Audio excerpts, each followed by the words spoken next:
Lecture du dimanche 6 mars. La poésie, c'est quoi? Alors que commence le printemps des poètes, on s'interroge. Qu'est-ce que c'est au fond la poésie? Les plus grands poètes donnent leurs éléments de réponse forcément subjectifs. Pour Léopold Ségar Senghor, les Peuls du Sénégal définissent la poésie des paroles plaisantes au cœur et à l'oreille. En Afrique, la poésie est l'art le plus complet. C'est le langage le plus expressif qui passe par les sens pour aller jusqu'à l'âme. Pour André Chédid, pour moi, la poésie n'est pas quelque chose de coupé de la vie, c'est la pleine réalité. Enfin, c'est la réalité qui comprend l'existence et cette essence de vie qui frémit au fond de nous. Pour Nathalie Sarraute, le propre de la poésie s'attache à rendre une sensation. Pour Grand Corps Malade, pour moi, la poésie, c'est peut-être le fait de nous décrire, de décrire notre vie, notre quotidien, mais comme si on le décalait un petit peu en le mettant en mots, avec un ordre de mots qui change de ce qu'on fait d'habitude. On essaye de rendre jolies des choses qui pourtant nous sont très proches et très communes. Pour Hervé Bazin, la poésie m'est nécessaire, c'est ma zone de gratuité, c'est ma zone de pleine liberté. Le roman vous impose un compte-rendu, vous enferme dans le réel et dans l'extérieur, alors que la poésie, ce n'est pas un ramassage autour de vous, c'est un ramassage intérieur, c'est une découverte constante. Pour Jean Cocteau, eh bien, c'est le mariage du conscient et de l'inconscient, et de ces noces terribles et bizarres naissent des monstres, qui sont les œuvres, monstres quelquefois exquis. Et enfin, pour Charles Trenet, je crois que la poésie, c'est des rêves de bonne qualité, c'est l'art de rêver et de faire rêver aussi. Dans le fond, la poésie est un fluide qui ne s'échange qu'entre poètes. Mais tout le monde est poète. Mais à quoi sert-il de lire et d'écrire de la poésie? La question peut paraître banale. Pour autant, il s'agit d'une véritable question que les poètes eux-mêmes se posent. La poésie donne parfois l'impression d'être la parente pauvre de la littérature, peu lue, peu aimée, peu comprise. Les ventes de poésie sont dérisoires à côté de celles du roman. Les recueils de poésie contemporaine se vendent rarement au-delà de quelques centaines d'exemplaires. Et si les manifestations poétiques attirent les connaisseurs et les curieux, le grand public reste peu concerné par la poésie. Cette désaffection du grand public fait que la question du rôle et de l'utilité de la poésie se pose avec une acuité plus grande encore. Quels sont les obstacles qui empêchent ce public d'y accéder? On avance souvent la difficulté des textes eux-mêmes, mais en vérité, cela est loin de valoir pour toute la poésie. Les gens ont tout simplement perdu l'habitude de lire et d'écouter de la poésie, si bien qu'il ne leur vient pas même à l'idée qu'ils pourraient en lire. À cela s'ajoute peut-être aussi une certaine appréhension, de la même façon qu'une personne qui n'a pas l'habitude de fréquenter les musées peut se sentir intimidée et ne pas oser en franchir le seuil. On peut aussi se demander dans quelle mesure l'école ne finit pas, bien malgré elle, à instiller l'idée selon laquelle la poésie est une pratique scolaire, un objet de récitation ou de dissertation, avant d'être une source de plaisir. Ainsi, mal aimée, peu lue, peu écoutée, la poésie paraîtrait ne servir à rien. Mais doit-elle vraiment servir à quelque chose? Il peut sembler, dans un premier temps du moins, que la poésie, précisément, se situe aux antipodes de toute notion d'utilité. On ne saurait pourtant la considérer comme totalement déconnectée de tout ce qui l'entoure. La poésie peut être utile d'une façon qui n'est pas utilitaire ou utilitariste. Il y a, malgré tout, de bonnes raisons de lire et d'écrire de la poésie. D'un point de vue individuel, lire et écrire de la poésie permettent de mieux se connaître soi-même.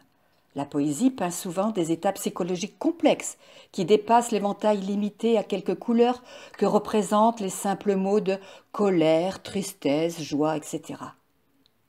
Lire de la poésie permet d'approfondir notre compréhension de nos propres sentiments en accédant à une palette beaucoup plus riche. Écrire de la poésie permet de verbaliser nos ressentis intérieurs, de clarifier ce que nous éprouvons en nous-mêmes par une recherche artistique et langagière spécifique à cette forme d'art. Lire et écrire de la poésie sont également des activités qui permettent de mieux comprendre les autres. Il est souvent difficile de se mettre à la place des autres, de tenter de deviner ce qu'ils ressentent.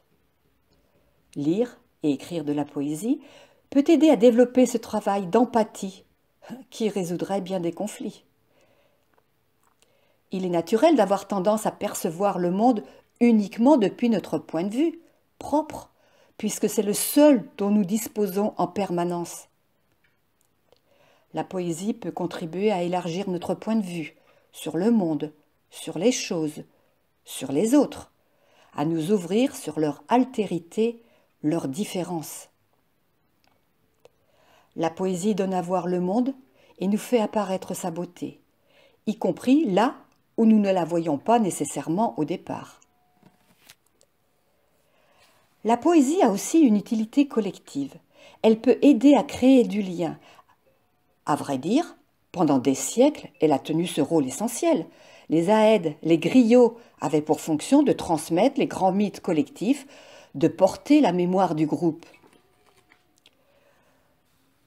Pour en venir à une utilité qui concerne bien davantage la poésie en tant qu'art, il faut insister sur le fait que la poésie permet de dire l'indicible. En soi, il est impossible de dire l'indicible, c'est une contradiction logique. Mais la poésie permet de ruser. Elle permet d'aller au-delà de ce que le langage est censé pouvoir dire. Elle porte le langage au-delà de ses limites habituelles. Le poète trouve une façon de dire qui lui permet de décrire ce qui n'est pas censé être descriptible. Alors non, la poésie n'est pas inutile. Elle ne sert pas à rien, même quand elle a les apparences de la plus grande gratuité. Alors lisez de la poésie, ancienne ou récente, bonne ou mauvaise. Lisez, parcourez, feuilletez, découvrez. Et puis, si le cœur vous en dit, écrivez, vous n'y perdrez rien. Écrivez ce que vous pensez, ce que vous ressentez, ce que vous voyez. Amusez-vous à faire se marier les mots et les sonorités. On verra bien ce qu'il en sortira.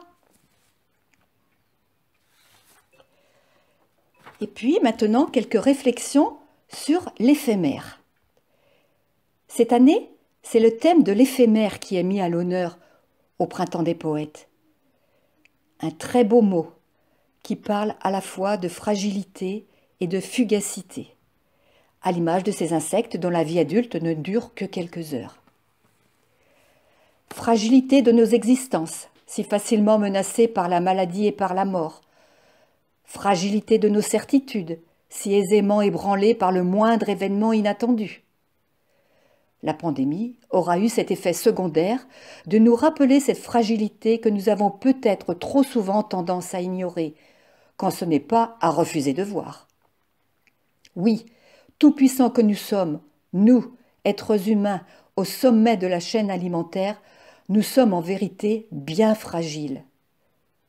Et la poésie est souvent là pour nous le rappeler. Les guerres mondiales nous ont montré que le pire pouvait survenir au sein d'une civilisation pourtant censée être à la pointe du progrès. Il faut en tirer une leçon d'humilité.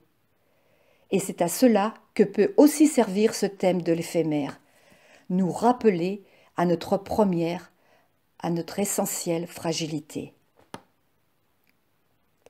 Fragilité donc, mais fugacité aussi.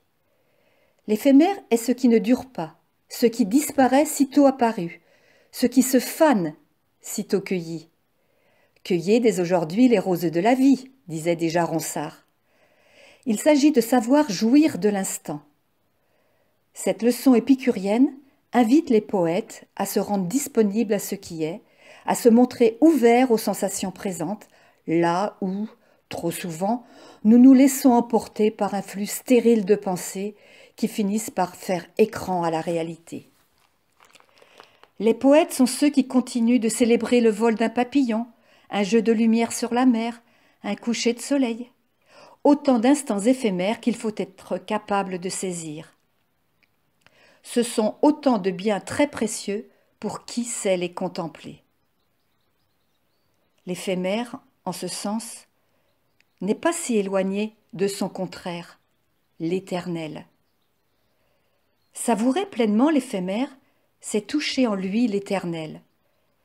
Les perceptions ne durent qu'un instant, mais lorsqu'on est vraiment disponible pour elles, la fuite du temps n'est plus un problème. On s'en rend compte notamment en lisant des haïkus.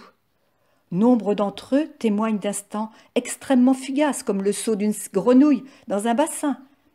Mais cet éphémère est ressaisi comme un fragment d'éternité.